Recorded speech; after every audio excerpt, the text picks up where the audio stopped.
Strawweight fight week, I guess. How's everything playing out so far for you? Do you want the honest truth? Yes. 200 grams of carbs, 3.5 pounds to go. Put in that work. Is it? Are you finding it more? I mean, you knew it was going to be a challenge, right? You knew it was going to be a physical test, a mental test. Are you finding it more difficult than you thought it would be, or how is it comparing? The only difference in the camp is the macro change. So we've changed from a higher fat. We took that out and gave me more carbs to fuel me. And instead of running 6 or 7 kilometers, I'm now running 10, maybe 12 on some days. So I've added 1 or 2 extra runs in a week, and that's been the only difference. This was about, the drop was because I was outsized, and I think you can all see that was always the deal. I'd always get in there and the gears would be so big. And I remember doing a DEXA scan years ago, and they kind of just said, if you drop, you're going to lose a lot of muscle and stuff. And this time we've done it, and I haven't. I've really, I know every fighter will say this, but I don't cheat. I really don't cheat. Like I give everything I can, but I've found more. And I've done that because this is my dream. Like, my dream is to do this for as long as I can, as many fights as I can. And I've probably done it at the right time. I've got a bit of a name behind me. I've managed to beat some good girls. I've got some big finishes at a higher weight. I've gone away, perfected my craft, dropped the weight correctly, made weight, or making weight safely. And I think if you look at me, I'm not drawn in. I'm not, I'm all good, do you know what I mean? So I just feel really calm and ready, and I think there's a new sense of stillness because I've done more. And I know what I've normally done, and I've done more, so I'm just ready. It seems to me like, because I thought, well, this is going to be like a huge lifestyle change. Obviously, it's sacrifice and commitment, but it doesn't seem like a massive lifestyle change. Not really. I've just had to be, instead of dieting for 6 weeks, 10, 12. Don't get me wrong, coming out here for Paddy's fight week was horrific because I couldn't eat, but the PI's the PI, so they sorted me out with the food. And Christmas was, I was in the Canary Islands, which in a place called Tenerife, high up in the mountains, doing some acclimation up there when it got really cold for 2 weeks, and it was hard watching everyone. I'd sit there every night and watching them eat. And I actually really liked Diana Belbita, but every meal time I was like, I hate you. I hate you for doing this to me. But look, no one's asked me, no one's forcing me to do this. I'm doing this because I believe the difference was I was being outsized. When I've been finished in them jiu-jitsu situations, it was always to a black belt who had cut a lot of weight. And you would have seen against Julia. She's a friend of mine now, actually, and she's still cutting 14, 16 pounds in the fight week, do you know what I mean? And I was like, I cut 2 pounds for you, Julia. And we laugh about it now. But yeah, it's the right decision, I believe. Anytime somebody changes weight classes, like we always wonder, like, well, how are they going to feel on fight night? As you sit there now, knowing what you've done, I mean, do you automatically know right now, like, oh, I'm going to feel better, I do feel better, or do you even have that little thing of like, we'll see you on Saturday? So we know what my optimum weight is. So when we've done this fight camp and we've recorded the fight rounds and we've watched the output and when I can dip into the red zone and how fast the recovery is, I know that when I reload after eating on Friday, I'll probably be hitting the number, maybe 125, between 125 and 130. That is my optimum level. That's what I would be on fight weeks normally when I'd see you normally. So they were my best rounds. The lower the weight got, the faster I've been. And, you know, with mine and Paddy's nutritionist, he has this special way of melting fat off people, but keeping the numbers correct and keeping the weight, making it safely and correct. And I don't know if you've ever seen a fighter drop a weight and have 200 grams of carbs the day before they make them weight. So I've really, honestly, I've put the work in, and I can't wait to show you all on Saturday. That's awesome. All right, well, now we have the actual fight to talk about, right? A rematch. Thoughts when it was offered? I mean, was it a fight that you like wanted? You just said you like her, so Yeah. I mean, was it a fight you wanted, or what do you think? Well, you know, with me, everyone I've ever been given, I've took, even when stylistically I knew it was going to be the toughest night of my life. When I offered this, I said to my manager, Graham, really? He said, yes, Princess. I went, yes, boss, I'm in. I know she's like me, so we want to fight. And by fight, I just mean probably stand and bang a little bit longer than the other one's going to try and take the other one down for. So it excites me to know that we can have trade-offs. It excites me to know that it's hard for her to be put away. So if I put her away, it shows that I am the caliber that I believe that I am. And when we did fight, it was her debut, and I had really bad food poisoning that day. Like, I remember the second I got out the cage, I was like sick on Megan O'Leary's shoe. Do you know what I mean? I was like holding it in, and I wasn't the best me that night. She wasn't the best her.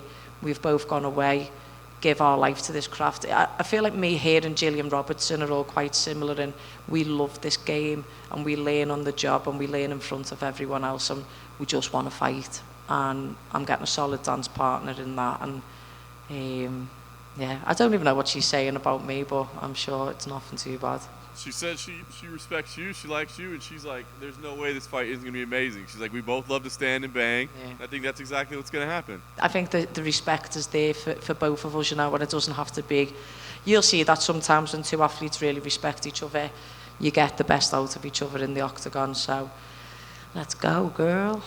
I love it. Last thing for me, pick up a big win here. You know, you've made these lifestyle changes. You made these, well, not huge, but you've made these sacrifices. What's the plan for 2024? I mean, is this a weight that you can fight frequently yet? Are you wanting to fight a lot? I guess just what's the plan for you? I wouldn't need more than 8 to 10 weeks. I would just always like 8 weeks, because you could have a week for a deload and maybe a couple of days for illness or injury. That's how I have it in my mind. I'm not looking past this weekend, but I will fight on 8 weeks' notice as many times as possible. I think I've got 5 fights left on my contract after this, and I'm hitting my prime. I'm 33. I'm ready to go as often as you want. I'll be like Kevin Holland. Yes, Mick Maynard, I'm in, lad. Hey, Molly. Hi, mate. Are we going to see some infamous pictures of, like, you know, you blowing up like Patty after the fight? Paul Reed and Paul Rimmer will punch my head in, and I think my fiance will too, so I don't think so. I don't even think you'll see me with alcohol. I don't think you'll see me on any benders either. I feel like what I went through the last 14 months of what the hell the trolls have given, the hell online has give. I keep saying it's like I've murdered someone the way that they've got on me. So I think the applause doesn't mean the same. The troll doesn't mean the same anymore. Like, you know, I've always got this passion, like, I'm fighting for yous, I'm fighting for the fans. You can get to fuck now, I'm fighting for myself. I'm fighting for Molly McCann, I'm fighting for my legacy, I'm fighting for my fiance and for my family, and it just matters about me and my performance, and that's it now. So to answer your question, I'm keeping the abs. Nowadays, it seems like fighters are getting a lot of shit after fights, but it feels like after your last 2 fights, you've gotten way more than a lot of fighters. And I guess, why do you, is it because you've had the spotlight on you for the past couple years? Do you think that kind of adds up to it, or do you feel like, I don't know, what do you think it is? I just feel like the culture's changed in our society. I could tell you right now the sky is blue, and Chad from Denver is going to say, no, it's not, it's orange. You know, so it, like, I sent John Anik a message the other day, like, you didn't do nothing wrong. Like, you have every right to say what you have to say. Those people who are putting their opinions on us, we haven't asked for it. We don't give you our opinion on you. Do you know what I mean? It's just like, people are just changing. I think people are so much more negative. But the way in which I've dealt with that is just like I say, I need affirmation of maybe looking to comments like that meant that I was someone. And I think when you look at girls and the way that they're changing the lips, the face, the bum, the boobs, with like all the cosmetic surgery, it's because they need, their endorphin release comes from people being like, and I think that people just have got too much to say. Those who aren't happy in their own lives are going to project onto other people. And mate, you can say what you want about me now. There's not much I haven't read. Fucking go for it. The good thing for me is, if people are writing about me, it means that I am doing something right, because I'm offending you for merely breathing. So I'm like, cool. It means I'll still get paid. Thank you. Speaking of the fans, you know, fighting in the O2 Arena 3 times, Madison Square Garden, fighting now back at the Apex, like, does that do anything for you, or is it a fight? Oh, it's unreal. Do you know how chilled this week is? Can you see how calm I am? Because me and Paddy aren't getting launched round everywhere, having to do everything. Coming here is like home away from home. This is my 12th fight here now, so like, you're kind of like colleagues, I see it. And it's nice to come into a safe environment. This would be the first time my mum has come to America, first time that she's going to be able to watch me in America. So I'm not losing in front of me ma, that's for sure. And then finally, you know, you competed in Polaris in November. Mm-hmm. Obviously, you were very emotional after that win, because I think you were, you know, trying to prove to shut people up. How good did that win feel? It didn't even feel like a win, because I had that much pressure on me going into it. But I think it was a very McCann way. Pull guard and get an armbar. I didn't wrestle, I didn't double leg, I didn't put it on the floor and make it into like a combat jiu-jitsu match. I done pure jiu-jitsu. I made a joke of it saying Julius taught me that one, you know, in the last fight. And I am the first one to take the piss out of myself. I'm the first one to joke and stuff. So I don't take the stuff too serious, but the pressure relieved when I knew, fuck, I am all right. Like, I've just fought 2 unreal black belts who are much, much bigger than me. I'm better at me in that position, you know. After that, 3 weeks later, I done the ADCC British Open. I won that. I got my brown belt, and I've been in that many compromising situations and that much adversity in this business in the last 5 years. I feel like I've just got, like, I can manage it now. And no one taught me in Patrick how to handle the spotlight being thrown on you. So, yeah, we've made some mistakes. All right, we've said some madness, because you just responding in fight or flight in these situations, you know. And then I think coming away from it, like I say, I'm just not giving everyone everything anymore. So I used to give so much to the fans, I used to give so much to this, and I'm just not now. I'm going to protect myself, look after myself, and save the energy for fight night. Do you know what I mean? If I'm going to get fucking trolled anyway, I may as well just enjoy myself and not give them as much to talk about. At 115, is it like lean meat Molly McCann, or I've been telling everyone I'm just a slice of mortadella now. I mean, you're with me, lads. Look how much weight you've lost. Me, you, Eddie Hearn, and Dana White. We'll be doing 3-day fasts together soon, won't we? Yeah. When I was a boxer, when I was like 16, they used to call me the Machine, Molly the Machine McCann. But I feel like I'm built off being a meatball. I've got a restaurant called Polpetta, which means meatball in Italian. I don't think that's leaving me, like, but yeah, maybe I'll put a caption on saying, right, give me a new nickname, we'll see what we are now. I'm all for the mortadella. I love some mortadella. I love that. Well, and this is kind of a silly, just one question, dealing back with like the diet changes and the eating, the differences. A lot of times when people do that, they notice their palate change. So my question to you is do you find certain things much more tasty than what they used to be? And are there some dishes now that you just can't stand them anymore?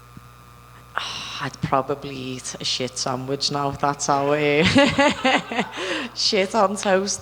No, I'd probably eat a lot more than I ever would eat before, to be honest with you, mate. Not literally, guys. I know the internet's going to run with that one. Jokes. No, it's made me... Imagine opening a restaurant, right? And like, after Paddy's fight, I took him to the restaurant and I made him everything on the menu. And he ate the whole menu. And he was just like, I'm really sorry to do this to you, because it was being recorded for a reality TV show that we're doing. And it's just made me really appreciate food more and not gluttony. And I just think I'm a lot more grateful for a meal. I feel like this has really taught me, I know some people don't believe it, but I've got a lot of humility, and I am a humble person, but it's taught me a lot more.